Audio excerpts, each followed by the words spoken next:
नमस्ते विद्यार्थियों, मैं धर्मवीर कासनिया मेरे YouTube चैनल पर आपका हार्दिक स्वागत करता हूं। विद्यार्थियों, हम अंतःस्रावी तंत्र में विभिन्न ग्रंथियों का अध्ययन कर रहे थे। हमने हाइपोथैलेमस और पीयूष ग्रंथि का अध्ययन कर लिया था। आज हम बाकी अन्य ग्रंथियों का अध्ययन करेंगे। आगे देखते हैं अपनी अगली ग्रंथि पीनियल ग्रंथि।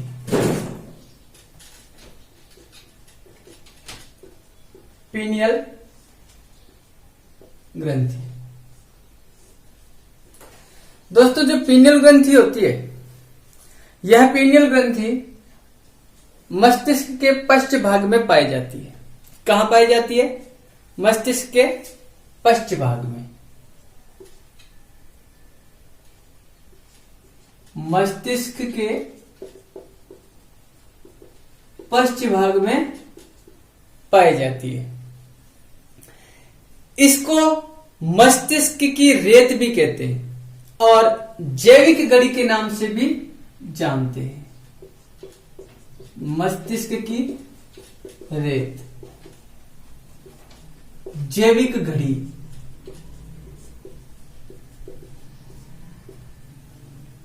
किस नाम से जानते हैं?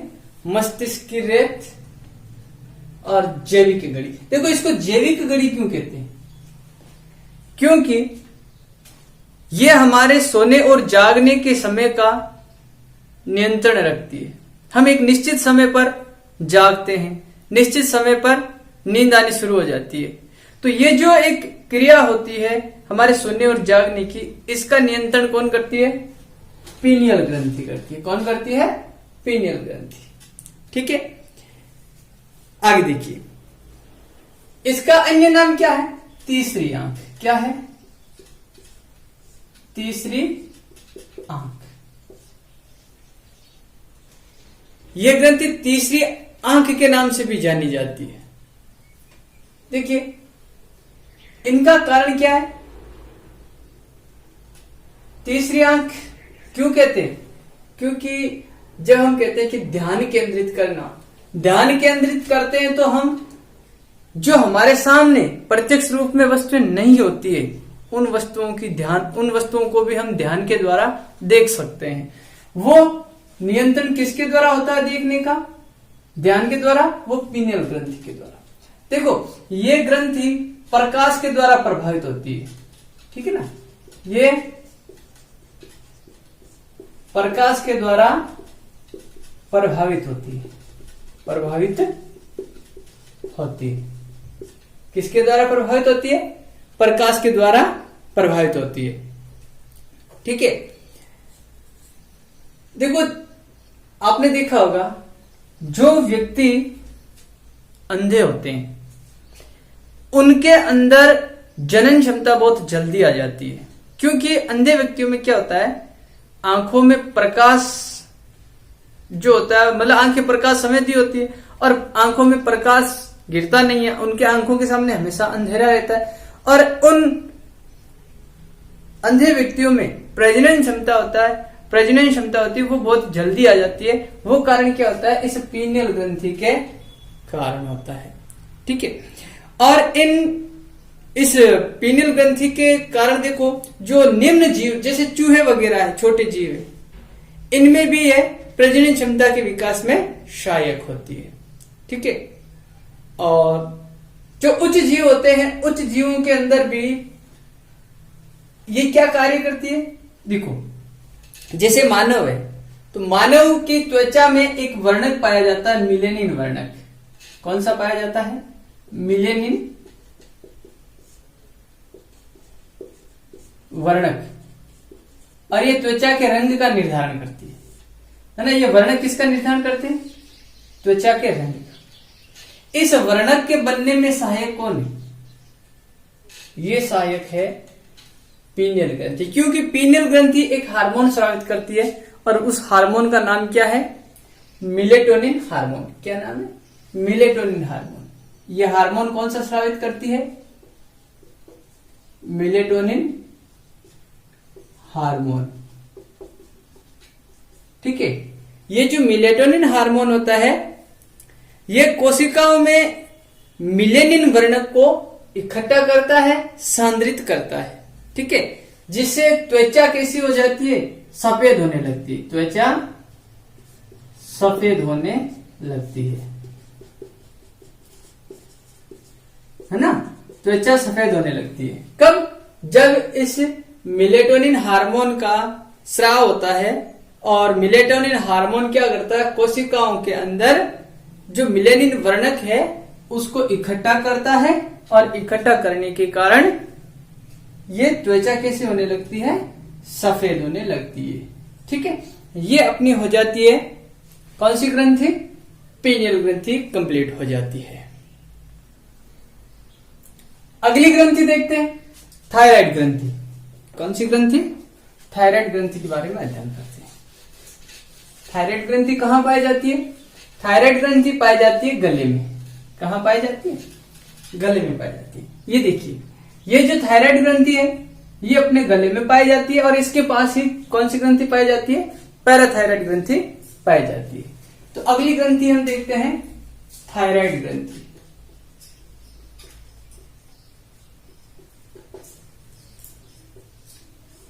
थायराइड ग्रंथि, जो थायराइड ग्रंथि है इसको अवटु ग्रंथि भी बोलते हैं। क्या बोलते हैं, अवटु ग्रंथि, ठीक है। देखिए ये जो ग्रंथि है ये अपने गले के अंदर श्वास नली के दोनों ओर स्थित होती है। कहां होती है, गले में।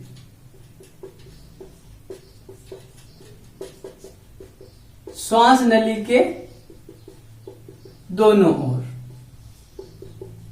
कहां होती है, श्वास नली के दोनों ओर स्थित होती है और इसका जो भार होता है लगभग 20 से 30 ग्राम या 25 से 30 ग्राम तक होता है। भार 25 से 30 ग्राम तक इस ग्रंथि का भार होता है, ठीक है। ये जैसे अपनी ये ग्रंथि है तो ये श्वास नली जो होती है इस श्वास नली के दोनों ओर होती है और इसका भार होता है 25 से 30 ग्राम होता है।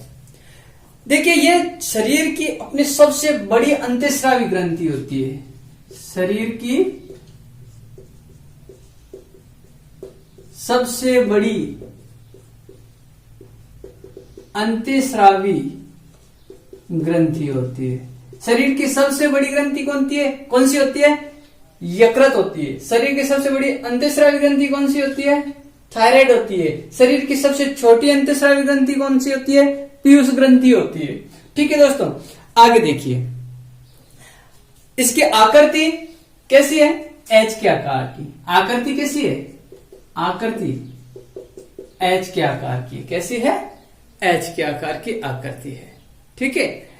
देखिए इसके द्वारा दो प्रकार के हार्मोन स्रावित किए जाते हैं। नंबर 1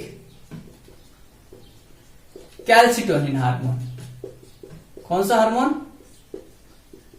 कैल्सिटोनिन हार्मोन, ठीक है। ये कैल्सिटोनिन हार्मोन है। और दूसरा आपके आता है थायरोक्सिन हार्मोन, बहुत इंपॉर्टेंट होता है थायरोक्सिन हार्मोन, ठीक है।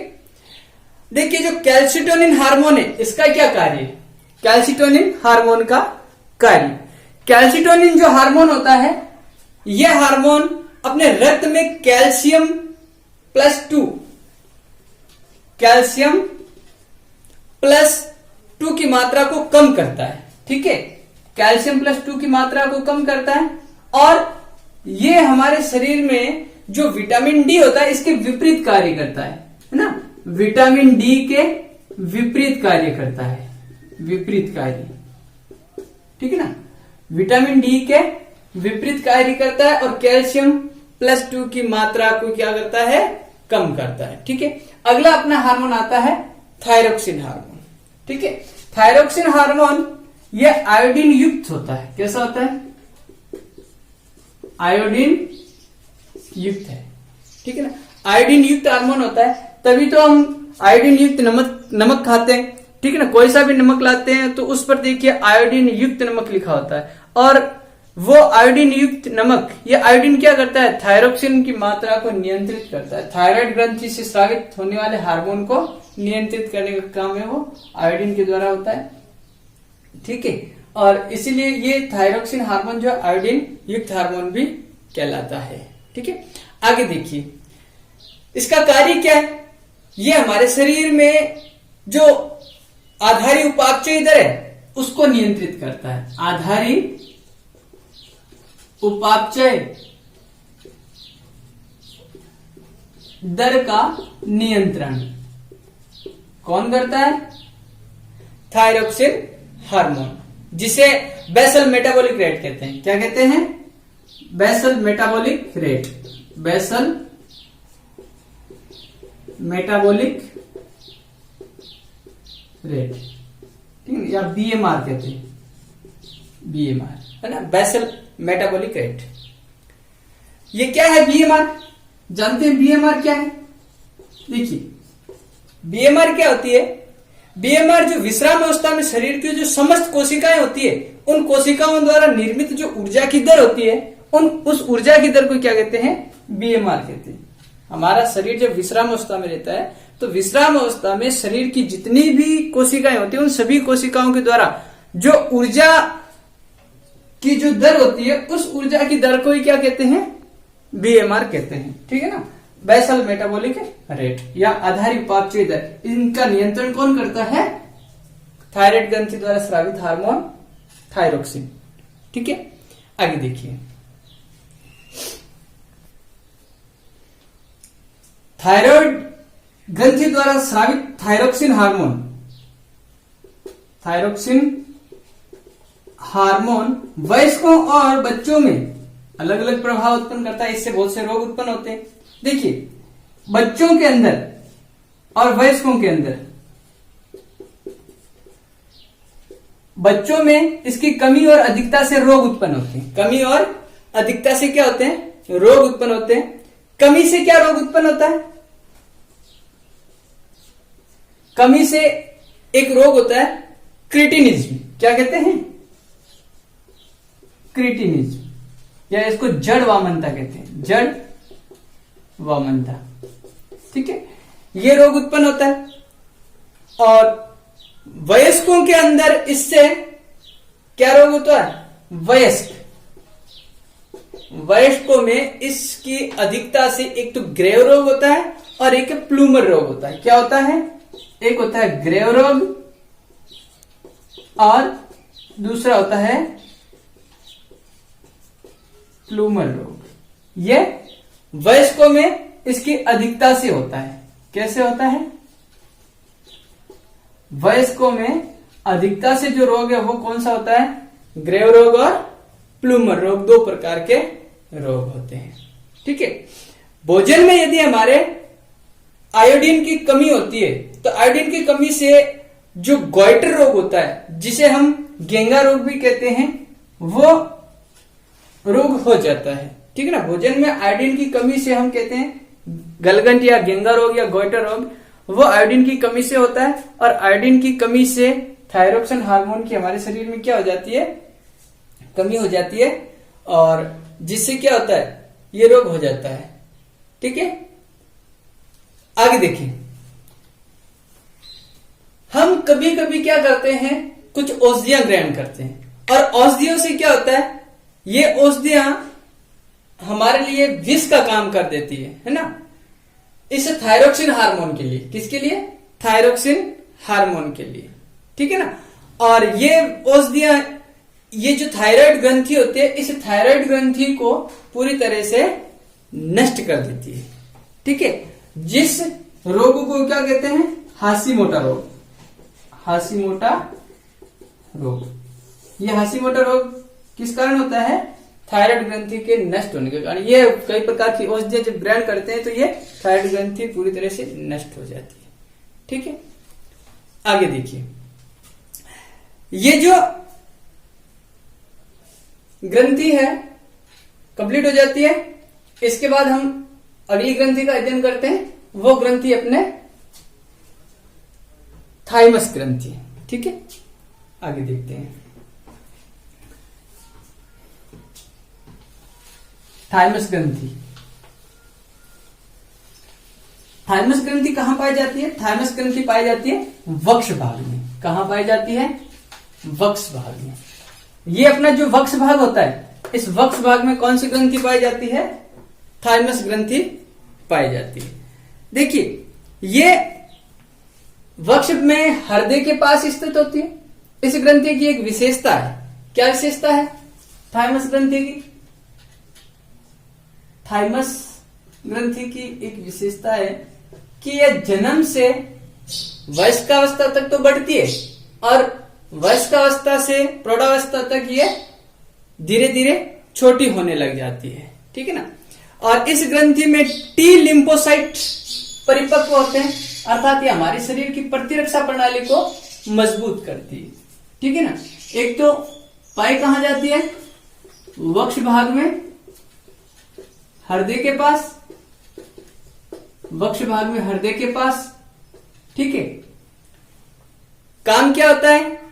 काम होता है टी लिम्फोसाइट का परिपक्वन करना। टी लिम्फोसाइट का परिपक्वन। टी लिम्फोसाइट का क्या करती है? ये परिपक्वन करती है। ठीक है। और इससे क्या होता है? हमारे शरीर की प्रतिरक्षा क्षमता बढ़ती है।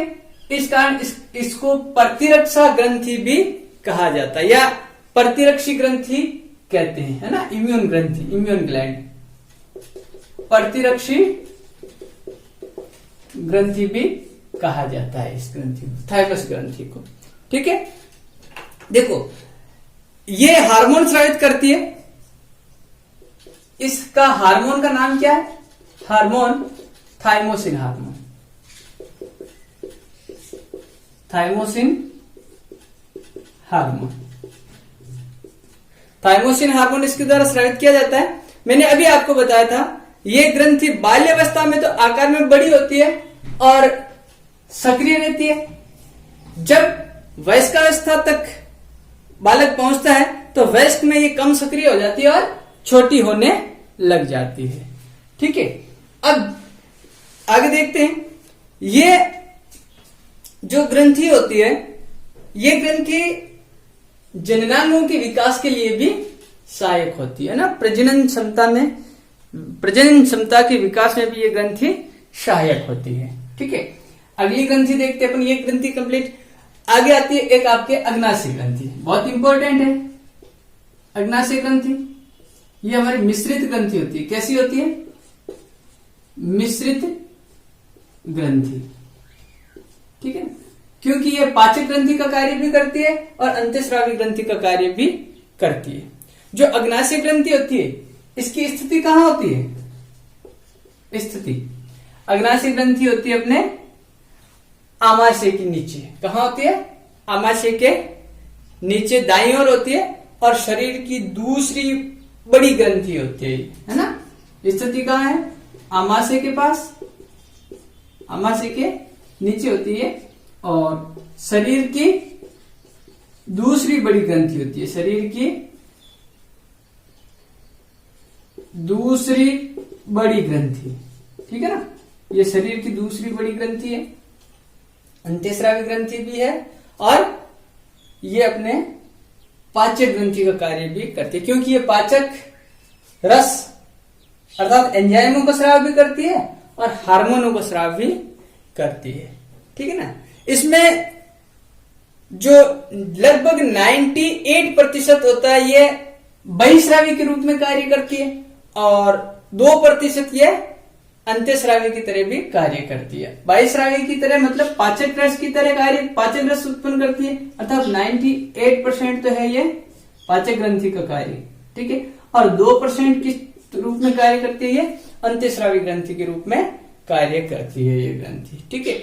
आगे देखिए, इसमें जो अपन कहते हैं ये अंतःस्रावी तंत्र की तरह, अंतःस्रावी ग्रंथि की तरह कार्य करती है। अंतःस्रावी ग्रंथि की तरह ये क्यों करती है इस तरह से कार्य? इसमें क्या है? इसमें कुछ लैंगरहैंस द्वीप कोशिकाएं होती है। क्या होती है? लैंगरहैंस द्वीप कोशिकाएं। ठीक है। इसके अंदर दो प्रकार की कोशिकाएं होती है, लैंगरहैंस द्वीप कोशिकाएं या समूह होता है, जिसमें अल्फा और बीटा कोशिकाएं होती है। क्या होती है? एक तो होती है अल्फा सेल्स और एक होती है बीटा सेल्स। ठीक है, ये दोनों कोशिकाएं दो हार्मोन स्रावित करती है। ठीक है, जिसमें से जो अल्फा कोशिकाएं होती है वो ग्लूकागॉन हार्मोन स्रावित करती है। कौन सा हार्मोन? Glucagon hormone. ठीक है, और ये बीटा कोशिकाएं जो होती है वो इंसुलिन हार्मोन स्रावित करती है, इंसुलिन हार्मोन। ठीक है, अल्फा कोशिकाएं तो करती है ग्लूकागॉन और बीटा कोशिकाएं करती है इंसुलिन हार्मोन का निर्माण करती है। ठीक है, अब देखिए जो ग्लूकागॉन हार्मोन जो अल्फा कोशिकाओं के द्वारा स्रावित होता है, ये क्या काम करता है? ये हमारे शरीर में शर्करा की मात्रा को बढ़ाता है। रक्त में शर्करा की मात्रा को क्या करता है? बढ़ाता है। ठीक है ना? कौन? Glucagon hormone. ग्लूकोज या शर्करा की मात्रा को बढ़ाने का काम कौन करता है? Glucagon hormone. शर्करा की मात्रा बढ़ाना। ठीक है, और इंसुलिन हार्मोन क्या करता है? इंसुलिन हार्मोन जो बीटा कोशिकाओं के द्वारा होता है, ये रक्त में शर्करा की मात्रा को कम करता है। क्या करता है? रक्त में शर्करा की मात्रा कम करता है। आपने एक रोग सुना होगा, मधुमेह। मधुमेह रोग कब होता है? जब शरीर में शरीर के रक्त के अंदर शर्करा की मात्रा बढ़ जाती है। ठीक है, शर्करा की मात्रा बढ़ जाती है तो उस समय हमारे शरीर में इंसुलिन के इंजेक्शन लगाए जाते हैं बाहर से, और शरीर में रक्त के अंदर शर्करा की मात्रा को नियंत्रित किया जाता है, कम किया जाता है। ठीक है, तो मधुमेह के रोगियों में इंसुलिन हार्मोन की क्या हो जाती है? कमी हो जाती है। ठीक है ना? अब देखिए आगे, ये जो इंसुलिन का टीका होता है, इसकी खोज की थी बेटिंग व बेस्ट ने। किसने की थी? बेटिंग था बेस्ट ने। इंसुलिन टीका किसने बनाया था? बेटिंग व बेस्ट। ठीक है ना? इन्होंने इंसुलिन के टीके की खोज की थी, और इंसुलिन की कमी से ये जो रोग होता है मधुमेह, इसको दूसरे नाम से जानते हैं, इसको डायबिटीज भी कहते हैं, है ना? डायबिटीज मेलिटिस रोग कहते हैं। ठीक है ना? अगर इंसुलिन का बहुत ज्यादा स्राव होने लग जाता है तो इससे हाइपोग्लाइसीमिया भी हो जाता है। हाइपोग्लाइसीमिया भी हो जाता है। ठीक है, ये अपने हो जाती है कौन सी ग्रंथि? अग्नाशय ग्रंथि हो जाती है। ठीक है, आगे जो ग्रंथियां हैं उनका अध्ययन अगली क्लास में करेंगे। धन्यवाद दोस्तों।